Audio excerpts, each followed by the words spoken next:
Ang intense ng mga kaganapan ngayon sa abot kamay na pangarap sapagkat manginginig sa takot si Doc Carlos dahil sa mga sasabihin sa kanya ni Lynette. Dito nga matapos ang ginawang pananakit ni Doc Carlos kay Lynette ay matatauhan na nga ito at hindi na ito palalampasin pa ni Lynette.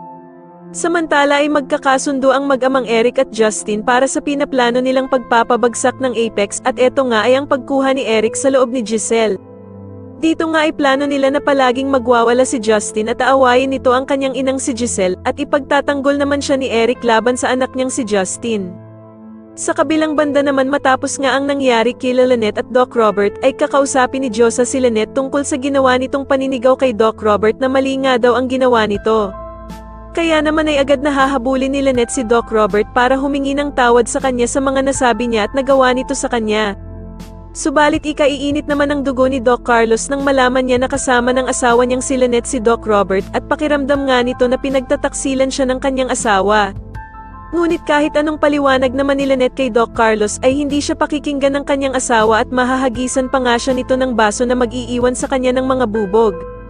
Kaya naman ay gulat na gulat si Lynette sa ginawa sa kanya ni Doc Carlos at dito nga ay puro dugo ang braso nito dahil sa mga bubog na tumama sa kanya.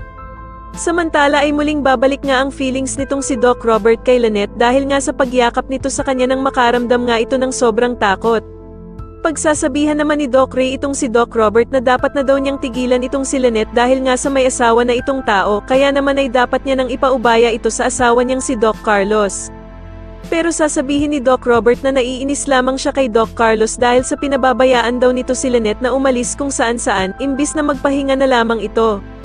Sa tingin nyo dito na nga kaya tuluyang hiwalayan ni Lynette ang demonyong si Doc Carlos na halos mapatay na siya sa galit nito, mas lalo na nga talagang nagiging exciting ang mga susunod na kaganapan kaya naman ay mas lalo pa nating abangan ang mas lalong gumigandang abot kamay na pangarap. Maraming salamat po sa inyong panonood at sana po ay masubscribe nyo ako. Maraming salamat po.